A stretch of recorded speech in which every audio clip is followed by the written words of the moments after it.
नमस्कार, खास बुलेटिन में आपका स्वागत है और मैं हूं आपके साथ सुमन पाल। एमएमसी जोन के कुख्यात नक्सली कबीर पर 77 लाख रुपए का ही इनाम घोषित होने के बाद सुरक्षा बलों की लगातार कार्रवाई और सरकार की सक्रिय पहल के चलते 10 नक्सलियों ने सरेंडर किया है। अधिकारियों ने इसे नक्सली प्रभावित क्षेत्र में शांति बहाल करने और जन सुरक्षा मजबूत करने की दिशा में बड़ी सफलता बताया है। पुलिस ने कहा है कि सरेंडर करने वाले नक्सलियों से महत्वपूर्ण जानकारी भी प्राप्त हुई है, जो आगामी सुरक्षा अभियान में ही सहायता साबित होगी। मेरे साथ बोले, भारत माता की, भारत माता की। आज का दिन वाकई अद्भुत दिन है। मंच पर विराजमान माननीय प्रभारी मंत्री राव उदय प्रताप सिंह, इस अवसर पर माननीय विधायक गौरव पारधी जी, माननीय विधायक विक्की भाई, सभी सम्मानीय मंच, DG Kailash Makwana ji, IG Balaghat Sanjay Singh ji, IG CRF Shrimati Nitu Bhattacharya ji, DIG Tarun Nayak ji, field director Ravindra Tripathi, Mrinal Meena ji, Aditya Mishra ji, Rajat Sakalecha ji, Siyaj K M, commandant Hawk Force Vikrant Sarangpani, Kaping Singh या कपिंग गिल, श्री पुनीत गोयल, ये बहादुर जवानों के नाम में जवान करके ले रहा हूं। जोरदार अभिनंदन करें सारे अधिकारियों और पुलिस जवानों के लिए। सच में कलेक्टर मृणाल, आदित्य मिश्रा, हमारे लिए आईजी संजय, तो ऐसा लग रहा जैसे यही के बासिंदे हो गए। जोरदार ताली बजाएं हमारे सारे अधिकारियों के लिए। जिस बात के लिए मध्य प्रदेश पुलिस को सम्मान मिलना चाहिए, आज के दिन वो भगवान सूर्यनारायण भी थोड़ी ज्यादा ही आभा दे रहे हैं। हमारे लिए ये शौर्य पराक्रम का दिवस है। जोरदार अभिनंदन हमारे सभी जवानों के लिए। यशस्वी प्रधानमंत्री श्रीमान नरेंद्र मोदी जी और गृह मंत्री जी का भी जोरदार अभिनंदन करें, जिनके नेतृत्व में लाल सलाम को आखिरी सलाम का लगातार चलता बढ़ता अभियान और मुख्य धारा के साथ जुड़ने के लिए पुनर्वास नीति के अंतर्गत यद्यपि हमारे सशस्त्र जवानों ने हमारे सारे प्रयास, हम किसी के साथ कभी भी कोई अन्याय नहीं करना चाहते, लेकिन अगर किसी कारण से हमारे लॉ एंड ऑर्डर में कहीं परेशानी आ रही, कठिनाई आ रही, तो ये बात किसी भी सरकार को बर्दाश्त करना कठिन जाता है। मैं मान के चलता हूं, यशस्वी प्रधानमंत्री और गृह मंत्री ने जो मार्च 2026 और अब तो जनवरी 2026 तक की टाइम लिमिट दी है, हमारी पुलिस ने वो काम करके दिखाया जिसमें वाकई वो अभिनंदन की हकदार है। जोरदार अभिनंदन हमारे तीनों तरह के पुलिस फोर्स के लिए। भारत सरकार के समर्थन के साथ छत्तीसगढ़ में रोज ये ऐसे दृश्य आम है। हमारे लिए ये नई बात, पहले एक महिला नक्सली सुनीता ने हमारे बीच आकर के इस शांति के पथ पे कदम बढ़ाया था। जोरदार अभिनंदन करें पुलिस के तब के वातावरण के लिए। और उसके बाद ये डलम का एक नया 10 सदस्यीय समूह, जिसके आधार पर हमारे लिए अगर इनके नाम देखें तो ये सुरेंद्र उर्फ कबीर, जिसपे मध्य प्रदेश ने 12 लाख का, छत्तीसगढ़ ने 25 लाख का, महाराष्ट्र ने 25 लाख का इनाम डिक्लेयर किया था।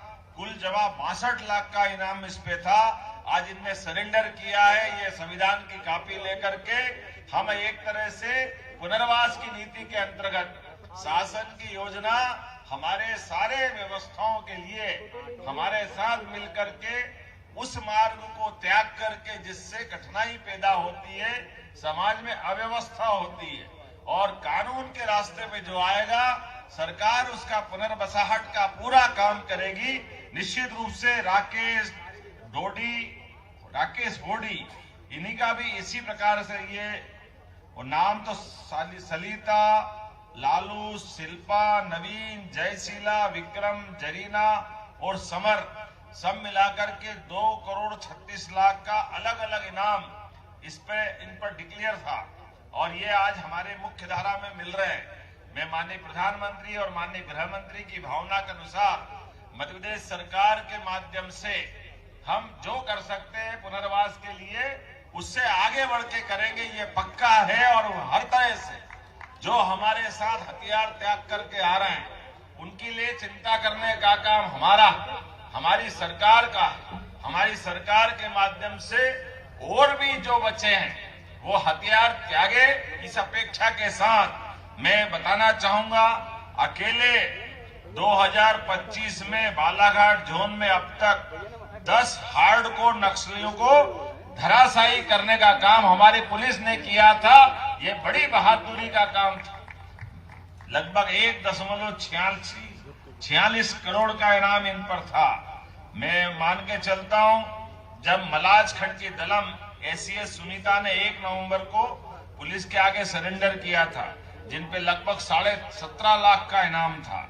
और उसके साथ साथ जब हमारा ये लगातार अभियान चला, इसी का परिणाम है कि हमारे एमएमसी जोन के प्रवक्ता अनंत उर्फ विकास नगपुरे द्वारा सीमावर्ती जिलों में 11 सशस्त्र वर्दीधारी नक्सलियों के साथ मैं हथियार आत्मसमर्पण किया था।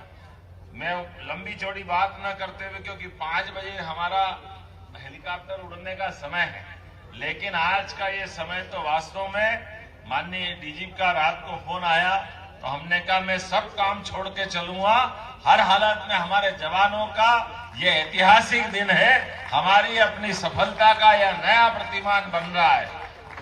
जब हम इस दिशा में काम कर रहे हैं कई प्रकार से, बालाघाट जोन को मैं बालाघाट ही नहीं, मंडला, डिंडोरी, एक के बाद एक लगभग 2 साल के अंदर ये जिले हमारे भारत सरकार की उस लिस्ट से बाहर आए जिसको हम डेंजर जोन में मानते थे। धीरे धीरे करके बालाघाट का भी कान्हा पर्यटन का केंद्र, ये पूरा क्षेत्र, और उम्मीद करेंगे जनवरी तक हम अपने उस संकल्प की पूर्ति मध्य प्रदेश सरकार बालाघाट जिले से भी करके देगी, जिसकी माननीय गृह मंत्री जी ने अपेक्षा की है। जोरदार अभिनंदन करें इस माध्यम से। आज के इस अवसर पर बहुत सारी सौगातें अलग अलग प्रकार से हमारे शासन के द्वारा दी जा रही है और भी देने का प्रयास करेंगे। विशेष सहयोगी दस्ता 882 स्वीकृत पद करते हुए हमने सभी प्रकार से हमारे नवयुवकों को इस अभियान में शामिल होकर के राष्ट्रधारा के साथ हमारी ताकत को बढ़ाने का काम किया है। जनता की सुविधा के लिए भी बालाघाट पुलिस द्वारा दूरस्थ नक्सल प्रभावित क्षेत्रों में 46 एकल सुविधा केंद्र खोले गए। एकल सुविधा केंद्रों के माध्यम से युवाओं का चयन निजी कंपनियों से दिलवा करके उनको सिंगल क्लिक से नियुक्ति पत्र दिलवाए जा रहा है। एकल सुविधा केंद्र के माध्यम से भी वन अधिकार पट्टे से लेकर सभी प्रकार की चिंता का काम हमारे द्वारा किया जा रहा है। जब हम अपने प्रभाव की बात करते हैं तो इसी वर्ष नक्सलवादी गतिविधि रोकथाम के लिए जिला बालाघाट में 10, जिला मंडला में एक नया कैंप स्थापित किया था, जिससे हमारी नक्सल विरोधी गतिविधियों पर प्रभाव पड़ा और नक्सलवादियों का दायरा सिमटता जा रहा है। इसी तरह से 15 नवीन अस्थायी कैंप भी हमारे द्वारा लगाने का प्रयास किया है और हाक फोर्स के 1200 जवान लगातार अंकुश लगाने के लिए, और इसी के कारण से हाक फोर्स और 328 जवानों को जिला बल सहित हमने उनकी बहादुरी के फलस्वरूप क्रम पूर्व पदोन्नति देने का काम भी हमने किया था। जोरदार अभिनंदन करें हमारे बहादुर जवानों के लिए भी। और हमारे बीच में से हमारे कुछ समय पहले एक बहादुर जवान आशीष ने अपने प्राणों की आहुति देकर भी इस संकल्प की पुष्टि कराने का काम किया। जोरदार अभिनंदन। आशीष का बलिदान आज हमारे लिए सार्थक हो रहा है। इसी बहादुरी के कारण से हमारे बल के जवानों ने जो संकल्प किया था कि हम लगातार जिस उद्देश्य के लिए, जिस पवित्र उद्देश्य के लिए लगे, उसको हासिल करेंगे। जीवन तो क्षणभंगुर है, जीवन में जो आया वो जाएगा, लेकिन आने जाने के क्रम में अपने काम के प्रति समर्पण करते हुए जिस प्रकार से जो काम की अपेक्षा की गई है, और यह दुनिया का सबसे बड़ा लोकतंत्र, और लोकतंत्र हमारे संविधान के माध्यम से चलता है, ऐसे में हथियार उसका समाधान नहीं हो सकता है। हथियार छोड़ करके संविधान के छाया के माध्यम से हम जीवन की सभी सुविधा देने के लिए कृत संकल्पित हैं। आओ आगे बढ़ो, हमारे साथ आओ, पुनर्वास की नीति अपनाओ, आपके जीवन की गारंटी, आगे बढ़ने की गारंटी, सभी प्रकार के जीवन में सहयोग की गारंटी हमारी सरकार लेने वाली है। माननीय प्रधानमंत्री के नेतृत्व में किसी हालत में लाल सलाम को सलाम करने की हमारी प्रतिबद्धता है। दुनिया की कोई ताकत अब हमको रोक नहीं सकेगी। आज नहीं तो कल मैं दोबारा दोहराना चाहूंगा, हमारे बालाघाट सहित पूरे क्षेत्र में एक भी व्यक्ति को हथियार उठाने की अनुमति नहीं दी जाएगी। इसी आशा और अपेक्षा के साथ मैं सारे जवानों को बधाई देता हूं।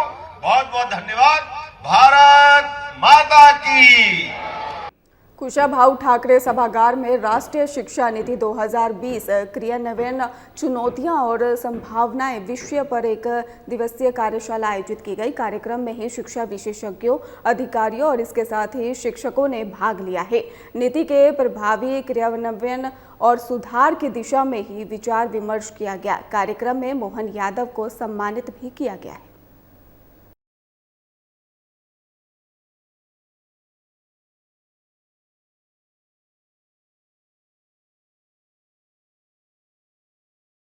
शिक्षा नीति 2020 के क्रियान्वयन चुनौती और संभावनाओं पर आयोजित इस कार्यशाला में विराजमान मान्यवर महामहिम श्रीमान मंगू पटेल साहब, हमारे सबके सुपरिचित मध्य प्रदेश से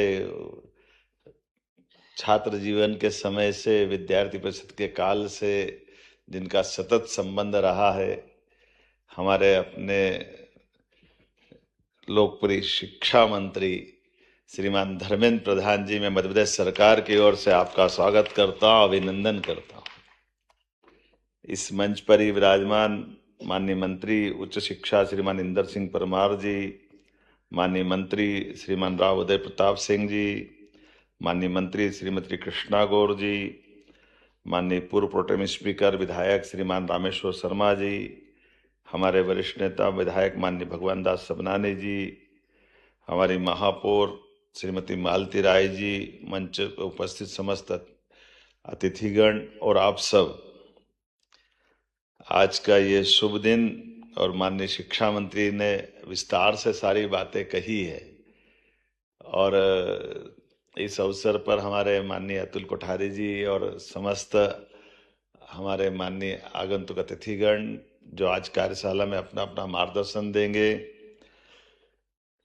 मुझे भी इस बात की प्रसन्नता भी है, और ये हमारी सनातन काल की शिक्षा के माध्यम से दुनिया में भारत की पहचान, जब हम अपने वसुदेव कुटुंबकम के उस भाव की तरफ देखते हैं तो अतीत के उस गौरवशाली पृष्ठ में भारत दुनिया में कुलगुरु के नाते से जाना जाता है। और कुलगुरु की जब हम बात कहेंगे तो कुलगुरु का तात्पर्य हम अपने नियंता नहीं है, अधिष्ठाता नहीं है, हमारे जीवन की अच्छाइयों के साथ जोड़ करके जीवन में अंधेरे से प्रकाश की ओर ले जाने वाले मार्ग के माध्यम से हम गुरु की उस महत्ता को नमन करते हैं।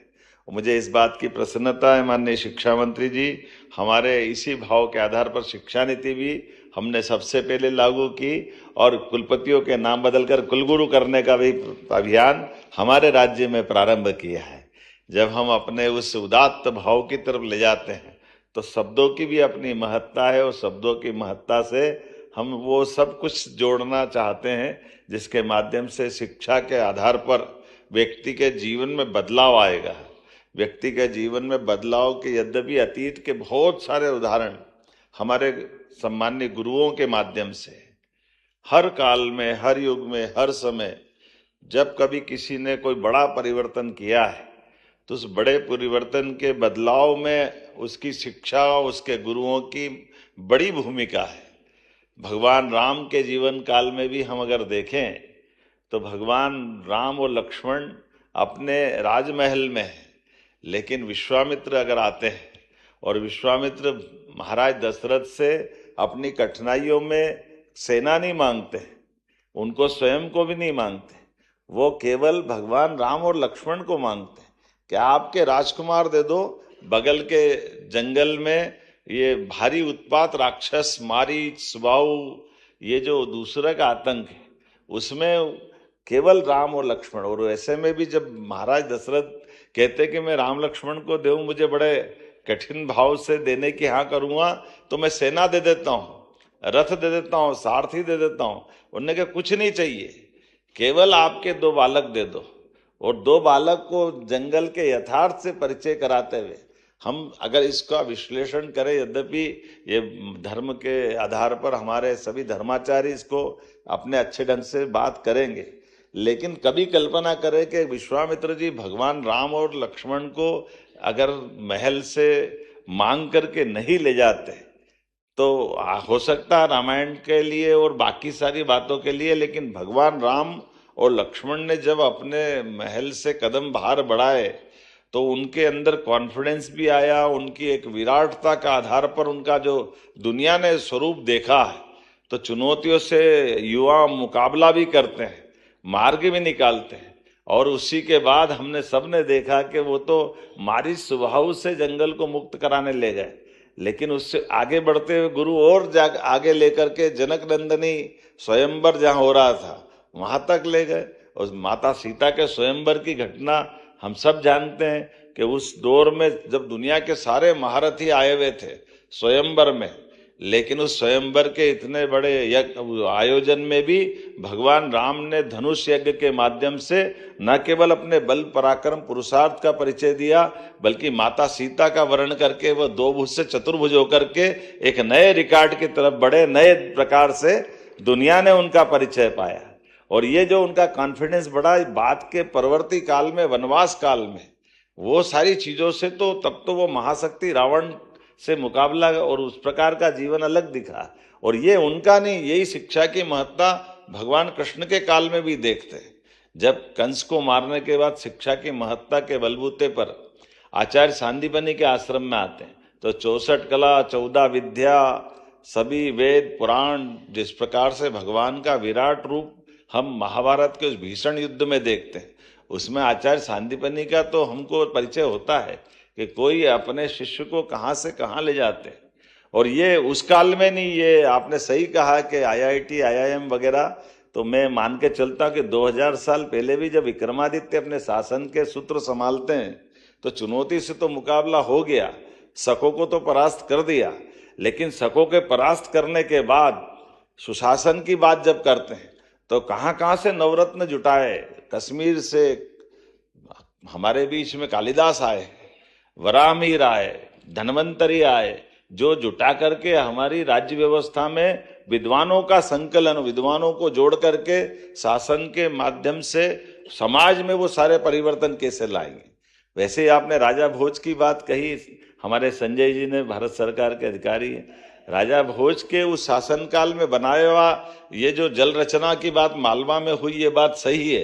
ये राजा भोज का बड़ा तालाब भी हमको उसी काल में ले जाता है, जिसके आधार पर आज भी वो तालाब की रचना की पद्धति वर्तमान में बीटेक वाले विद्यार्थियों के लिए और तकनीकी दृष्टि से भी बड़ी महत्ता है कि तालाब पानी ऐसा भराए कि जो अपने आप में भौगोलिक प्राकृतिक रचना हो और पानी का निस्तारीकरण इतना छोटा सा हो कि लागत कम और पानी ज्यादा स्टोर हो जाए और उसके आधार पर वो तालाब बन जाए। आमतौर पे बड़ा बांध बनाने की परंपरा तो अभी भी मुख्य धारा से बंद करके ही तालाब बनाने की है। तो ये प्राचीन गौरवशाली अतीत के उदाहरण भी हमारे सामने है। और इसी आधार पर जब हम अपने शिक्षा नीति की तरफ देखते हैं तो यशस्वी प्रधानमंत्री का और माननीय धर्मेंद्र जी का जोरदार अभिनंदन करें, जिन्होंने शिक्षा नीति 2020 लागू करके उसके दायरे भी खोले और शिक्षा नीति जो हमारी भविष्य की चुनौतियों में अपनी सार्थक भूमिका अदा करे। अपने शिक्षित होने के साथ उस परंपरा के आधार पर जिसने 200 साल तक अपने सारे विद्यार्थियों के दायरे बहुत सीमित कर दिए। एक विशेष नंबर का चश्मा लगा करके केवल कागज की डिग्री लेने के लायक शिक्षा नीति बन करके हमारी युवाओं के साथ जो अन्याय काम करने का काम अंग्रेजों ने किया, बाद के भी काल में कांग्रेस ने किया। मैं बड़े जवाबदारी के साथ कहना चाहूंगा कि आज की शिक्षा नीति में वो सारे दायरे खोले हैं जिसके आधार पर भारत दुनिया के अंदर अपनी बौद्धिक क्षमताओं के युवाओं के लिए एक उन्नत आकाश का मार्ग देता है। आओ आगे बढ़ो और सभी प्रकार के क्षेत्र में जो आपकी क्षमता योग्यता है सारे दायरे खोलकर बढ़ाने के लिए प्रेरित करता है।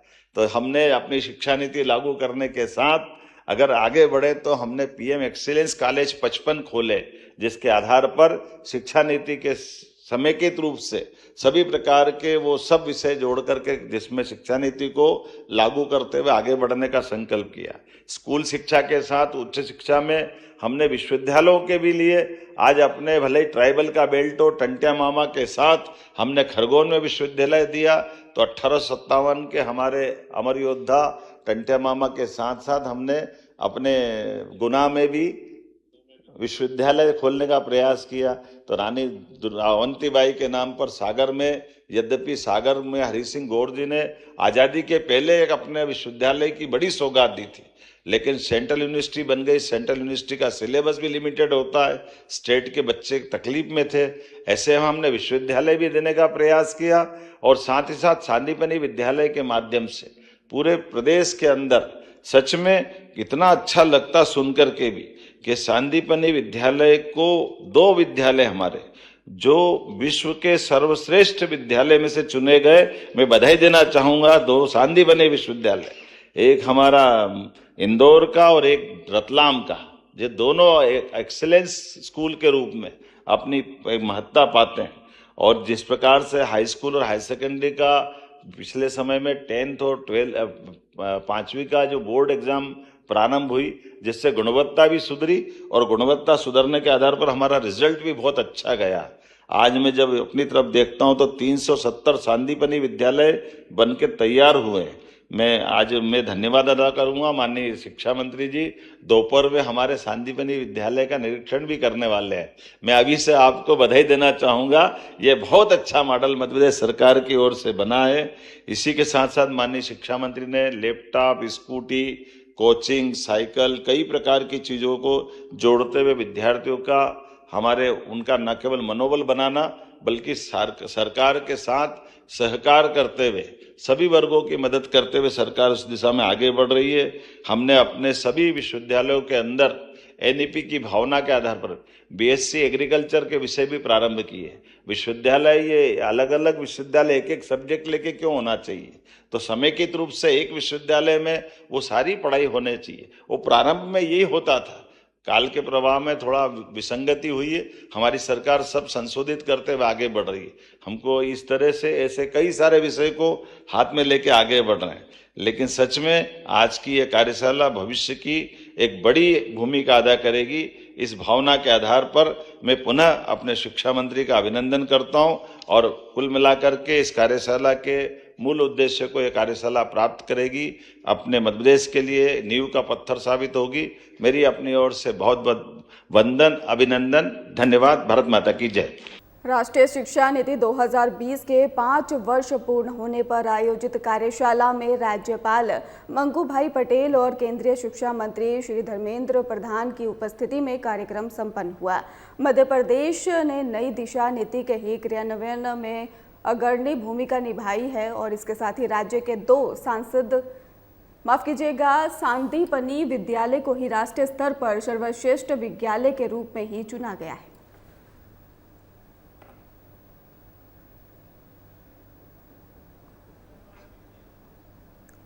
देवास की आबकारी आयुक्त और प्रभारी सहायक आबकारी आयुक्त और इसके साथ ही मंदाकिनी दीक्षित को शराब ठेकेदार से रिश्वत मांगने के आरोप में ही निलंबित कर दिया गया है।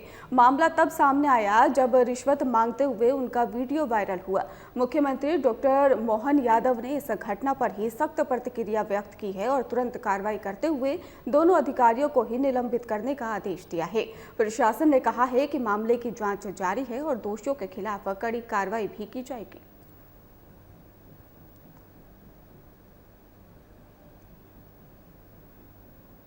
गृह मंत्रालय के निर्देशों के अनुसार राजधानी भोपाल में राजभवन की पुरानी पट्टिका बदलकर ही अब इसे लोक भवन का ही नाम दिया गया है। अधिकारियों ने बताया है कि ये बदलाव प्रशासनिक और सार्वजनिक उपयोग में पारदर्शिता बढ़ाने और सरकारी कार्यों को ही सहज बनाने और आम जनता के लिए सुविधाजनक बनाने के उद्देश्य से किया गया है। इस बदलाव से ही भवन का नाम अब अधिक समकालीन और जनहितैषी प्रतीत होता है, जिससे नागरिकों और अधिकारियों दोनों के लिए पहचान स्पष्ट हो जाएगी।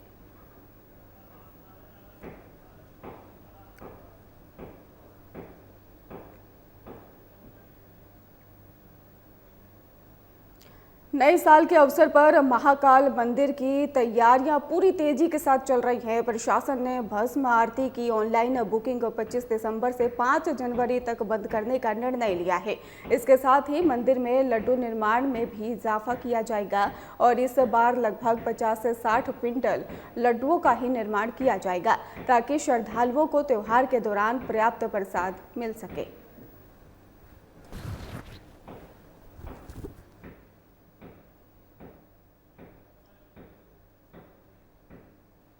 रतलाम के जोरा में मौजूद एक फेरिक सल्फेट फैक्ट्री में गैस रिसाव होने से अचानक अफरा तफरी मच गई और गैस के संपर्क में आने से ही सांस लेने में तकलीफ होने पर 8 मजदूरों को तुरंत ही अस्पताल में भर्ती कराया गया।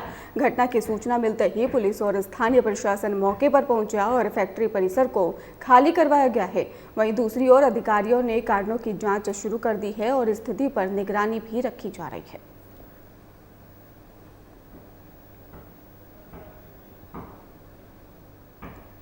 मध्य प्रदेश इस समय कड़ाके की ठंड की गिरफ्त में है। उत्तर से आ रही सर्द हवाओं के कारण ही पूरे प्रदेश में तापमान तेजी से गिरा है। राजधानी भोपाल, इंदौर, ग्वालियर सहित 26 शहरों में न्यूनतम तापमान 10 डिग्री सेल्सियस से नीचे दर्ज किया गया है। करीब 2 हफ्ते बाद ही प्रदेश में दोबारा शीतलहर और कोल्ड डे की स्थिति बन गई है। मौसम विभाग ने अगले 48 घंटे प्रदेश के कई जिलों में ही शीतलहर चलने का अलर्ट जारी किया है। मौसम विभाग के अनुसार रविवार को भोपाल, सीहोर, राजगढ़ और शाहजहांपुर में तेज सर्द हवाओं के साथ शीतलहर का असर रहेगा। वहीं सोमवार को भोपाल, राजगढ़ और शाहजहांपुर, सीहोर, सिवनी और इसके साथ ही शहडोल में कोल्ड वेव की स्थिति बन सकती है। ठंडी हवाओं की रफ्तार बढ़ने से ही ठिठुरन और बढ़ने की संभावना भी जताई जा रही है। वहीं दूसरी ओर वरिष्ठ मौसम वैज्ञानिकों के मुताबिक बताया गया है कि पश्चिमी विक्षोभ के सक्रिय होने से हिमाचल प्रदेश, उत्तराखंड और जम्मू कश्मीर में बर्फबारी और बारिश हुई है। इसके बाद ही पहाड़ों से निकलकर आने वाली बर्फीली हवाएं सीधे मध्य प्रदेश पहुंच रही हैं और पिछले 2 दिनों से यही हवाएं प्रदेश में ठंड का असर बढ़ा रही हैं।